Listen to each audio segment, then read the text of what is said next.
왜 어떤 사람은 집중이 잘 될까? 마음을 다잡고 책상에 앉지만 결국 또 스마트폰을 들고 넷플릭스를 켜게 됩니다. 해야 할 일은 분명히 알고 있는데 작심삼일처럼 집중력이 흐트러지는 내 모습에 점점 더 실망하게 됩니다. 주변을 보면 누군가는 조용히 책을 읽고 또 다른 이는 깊이 몰입해 메모를 하며 어떤 이는 생각을 체계적으로 정리하고 있습니다. 같은 24시간을 살아가면서도 왜 이렇게 다른 결과가 나올까요?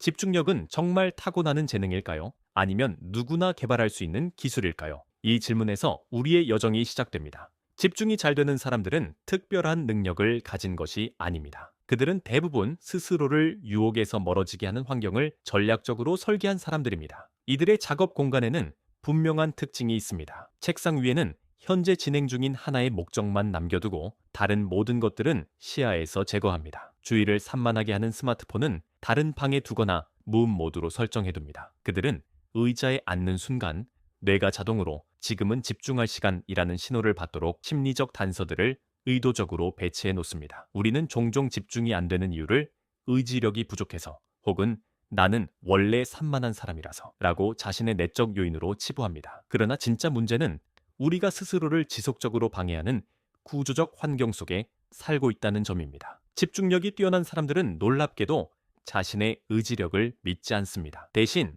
자신을 자연스럽게 집중 상태로 이끄는 환경 구조를 설계하고 그 환경을 철저히 신뢰합니다. 이러한 집중력 향상 환경은 누구나 만들 수 있습니다. 값비싼 장비나 넓은 공간이 필요한 것도 아닙니다. 방해 요소가 없는 조용한 공간, 하얀 종이 한 장, 명확한 계획, 그리고 방해받지 않는 20분의 시간만 있어도 충분합니다. 이 작은 시작이 깊은 몰입의 문을 여는 열쇠가 됩니다. 집중은 의지의 문제가 아닌 환경 설계의 문제임을 기억하세요. 누구나 한 번쯤은 루틴을 만들어 보지만 대부분은 오래 가지 못하고 무너지곤 합니다. 그때 우리는 역시 나는 안 돼, 작심삼일이야 라며 자신을 탓하며 포기합니다. 하지만 집중이 잘 되는 사람들은 이런 점에서 큰 차이를 보입니다. 그들도 루틴이 무너지는 경험을 하지만 무너진 루틴을 복구하는 속도가 놀라울 정도로 빠릅니다. 한 번 실패했다고 모든 것을 포기하지 않죠. 매일 정확한 시간에 일어나지 못했어도 그 다음 날에는 다시 원래의 시간에 일어납니다. 집중이 흐트러졌다면 작은 알람이나 5분의 휴식 같은 간단한 트리거로 다시 집중 모드로 리셋합니다. 이 리셋 능력이 곧 지속적인 몰입을 가능하게 하는 핵심입니다. 실패를 하나의 사건으로 받아들이고 다시 시작할 수 있는 유연성이 중요합니다. 또한 루틴은 완벽할 필요가 없습니다. 오히려 불완전하지만 유연한 루틴이 더 오래 지속됩니다. 5분짜리 집중, 한 줄짜리 계획, 작은 과제 하나를 완수했을 때의 성취감, 이런 작은 성공 경험들이 뇌에 성공의 기억을 새깁니다. 시간이 지나면서 이런 작은 실천들은 의식적인 노력 없이도 자연스럽게 이루어지는 습관으로 발전합니다. 그리고 이 습관은 당신을 다시 깊은 몰입의 상태로 이끌어줍니다. 아무 때나 무작정 집중하려고 애쓰는 것은 효율적이지 않습니다. 우리의 뇌는 하루 동안 일정한 리듬을 따라 활동하며 이 리듬을 인지하고 활용하는 것이 진정한 집중력의 비결입니다. 오전 9시부터 11시 사이 우리 뇌는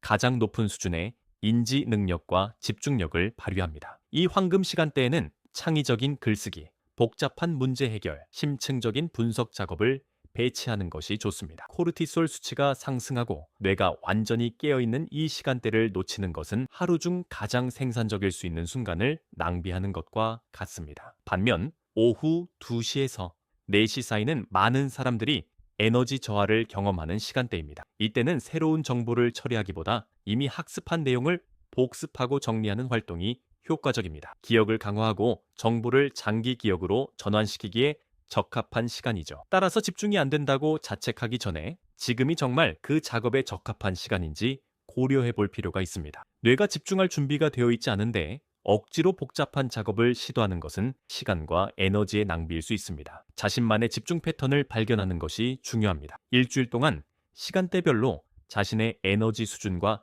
집중력을 기록해 보세요. 어느 시간대에 가장 생산적인지, 어떤 활동이 특정 시간대에 더 잘 맞는지 패턴을 찾을 수 있을 것입니다. 더 중요한 것은 이 생체 리듬은 고정 불변이 아니라 조정 가능하다는 점입니다. 규칙적인 기상 시간, 일정한 식사 패턴, 적절한 빛 노출과 소리 환경 관리를 통해 뇌에 지금은 집중할 시간이라는 신호를 일관되게 보낼 수 있습니다. 아침 루틴이 하루의 시작을 알리는 신호가 되고 저녁 정리 시간이 하루의 마무리를 알리는 신호가 되도록 설계해 보세요. 뇌 리듬을 존중하고 활용할 때 집중력은 투쟁이 아닌 자연스러운 흐름이 됩니다. 집중력이 뛰어난 사람들은 초인적인 능력을 가진 것이 아닙니다. 그들이 우리와 다른 점은 단지 세 가지 핵심 원칙을 일상에 적용했다는 것뿐입니다. 첫째, 그들은 자신을 방해하는 환경 요소들을 체계적으로 정리했습니다. 단순히 집중해야지라는 결심 대신 방해 요소가 없는 공간을 설계하고 유혹의 가능성 자체를 차단했습니다.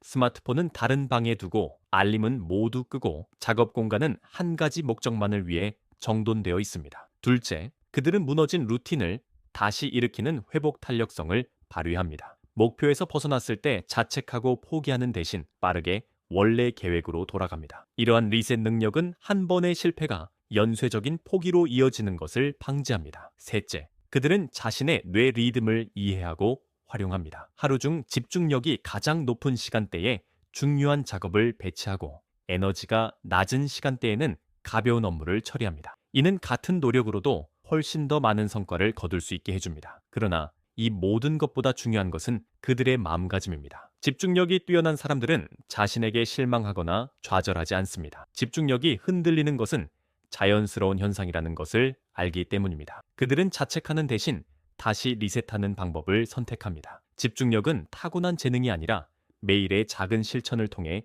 형성되는 습관입니다. 이 습관은 누구나 개발할 수 있습니다. 당신이 집중을 못하는 것이 아니라 아직 효과적인 집중 시스템을 갖추지 못했을 뿐입니다. 오늘 당신은 중요한 선택의 기로에 서 있습니다. 계속해서 나는 집중력이 부족한 사람이라고 자신을 한정짓고 탓할 것인가? 아니면 바로 지금 이 순간부터 작은 변화를 시작할 것인가? 첫 단계는 간단합니다. 방해 요소 하나를 치우고 20분만 온전히 한 가지에 집중해 보세요. 기억하세요. 지금부터라도 늦지 않았습니다. 당신은 언제든 리셋할 수 있습니다. 바로 이 순간부터 시작하세요.